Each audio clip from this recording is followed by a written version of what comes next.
So I'm going to be 100% honest and transparent in this moment. This is one of those seasons where I have no idea what God is doing. No clue. I haven't heard anything. God has been silent. And it's crazy because when I do these Bible studies, and God just threw this at me when I did the Esther effect, that it applies to my life at that moment, like at that time. And so during this season, I don't have a clue what God is doing. I mean, I know what I would like him to do. I know what my heart desires. I know that I want to be through and done with this season because I'm tired. I'm over it. And I need some answers like yesterday. But I don't hear God. I don't know what he's saying in regards to this situation. Now, I hear him when it comes to the word and studying the word and applying it to my life. But as far as my season, God speaking and saying, this is what's happening, this is what I need you to do in regards to this situation, it's not there. He's being silent. Like crickets all over the place.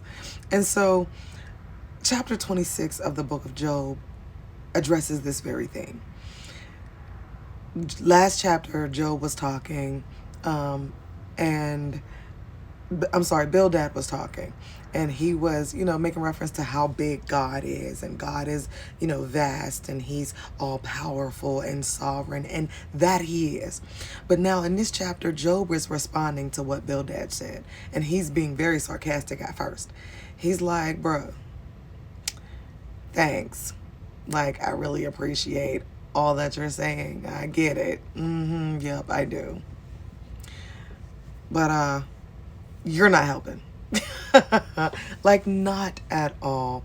And that's the resounding theme when it comes to his friends. Everything that they're saying is factual, but it's not helping him at all. It's not helping the situation. It's not helping him get healthy. They're not even sitting with him. It's my little guy. They're not even sitting with him when it comes to his situation. Sometimes as friends, we have to sit in silence with our friends. Like, sit with them. If they're grieving, if they're hurting, if they're sick, sometimes they just need you to come to the hospital and sit with them. But these guys just keep running it down. Like, just running stuff that he already knows. When we already know stuff, especially as believers, you don't have to tell me that God is big. You don't have to tell me that God is faithful. You don't have to tell me that God is just. You don't have to tell me that, God is the all-powerful, all-knowing, omniscient. I know that. I know that he'll make a way. I know that he'll move mountains. I know that he's in control of everything, including my life. But right now, I'm hurting, and I need you to just be here. Be present. Show up. Don't say a word, because I already know that, right? Job, with all intents and purposes, to make it relevant to today, he knew the word. Okay? There was no word at that time. But you know what I'm saying? Like, if I were to apply it today, the man knew the word. He studied, he prayed, he fasted. He has a real relationship with the Father. Granted, like I said, there was no word back then. This book was before the word. It was before the times of Moses. There was no Bible written, so he didn't have a Bible to read. But he revered God. He gave God his due honor and glory and all of it. He had a relationship with the Father. So I know this. I know that he's awesome. I know that he's my Father. I know that he created me for such a time as this. I know that God is the God of, listen, second chances, another chance, a third chance, a fifth chance. I know this stuff. He's done things for me before, so I know he'll do it again. But right now, in this thing, I'm feeling a certain way. I'm hurt. I'm angry, right? And I'm grieving. And I'm sick. All of it. So just be quiet. So here's, I got my trusty notes, right? Bildad gave that speech about God's greatness, and Job agrees with the facts, but challenges the heart behind them. Like, I get the facts, but what's your real heart behind it? Are you going to be my friend and sit with me in this thing? Or are you just going to chastise me, right? Are you going to condemn me? Stop condemning me with the word. Stop weaponizing the word, because I don't need that right now. I don't need it. I need you to be my friend. That's what I need. Then Job shifts. And the rest of the chapter is one of the most beautiful descriptions of God's power in the entire book. He says that God rules over the unseen world, the stuff that we can't see, the stuff that we can't feel. God rules over all of it. He stretches out the heavens. He commands the waters and the seas to obey. Listen, he commands the winds to obey. Like the weather does what he tells it to do. God controls chaos. Like he's in control of everything. Right? And then Job lands the plane with this line right here. And these are but the outskirts of his ways. How faint the whisper we hear of him. God is that big that these are just the outskirts. Like, this is not the full picture. This isn't the full city. Like, this isn't the fullness of the God that we serve. This right here is just a glimpse, a little bit of what our God can do. He's all powerful. He's awesome. He is mighty and he is just.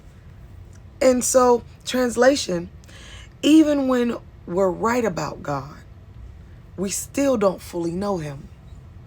We don't fully know the Father. I don't care how deep your relationship is with him, because our ways are not his ways. Our thoughts are not his thoughts. And he doesn't tell us everything. He doesn't let us know everything, right? He allows us to go through some things without saying a word. No matter how good of a relationship you have with him. I mean, think about the relationship you have with your parents, right? They don't tell you everything. We don't tell our kids everything. We don't even give them a glimpse, not a glimpse. We don't give them the true reason why we do what we do as parents. That part, right? A lot of times we do what we do so that they can learn a lesson, so that they can figure things out on their own. But we don't let them know that. I know that my mom has done that to me, but she has never let me know that that's what she's doing. And then I realized, oh, she was just testing me. Even though she didn't tell me she was. She was going to see how I was going to figure this out. She was going to let me spread my wings and fly. God does the same thing with us. He's our Father. He created us. He knows what you're capable of.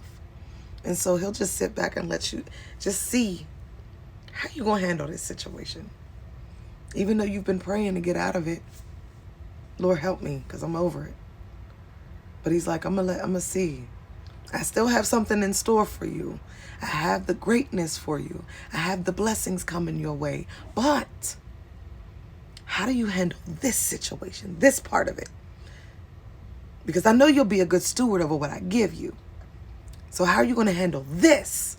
How are you going to handle this hurt and this pain and this suffering in this season? Oh, Father. And so here's the deal, guys, right? This chapter is not about endurance. It's not about waiting. It's not even about suffering. It's about misusing spiritual language. Bildad spoke the truth, but he spoke it at Job, not with him, right? People talk at you. Sometimes they don't speak with you. And so Job acknowledges God's greatness, like I said, while exposing the dangerous habit, using correct theology in the wrong moment. And I know I've said that before. And so here's the thing. Truth without comparison still wounds. It still hurts. You could be theologically correct and emotionally reckless at the same time. Sometimes people don't need a reminder of how big God is. They need permission to agree without being corrected. Listen, there's a lot to that chapter, but that's the little gist of it. I want you to read and study for yourself, because this word is crazy, and God is going to speak to you in ways that you have never been spoken to before regarding his word. So meet me tomorrow for chapter 27 of this book. Look, we are steadily moving, and we will be done by January 31st. Okay, 42 chapters. It's been 42 days, but we had to kind of condense some things because I got sick along the way. Listen, we're going to double up in the next couple of days. Be blessed, and I will see you tomorrow for chapter 27.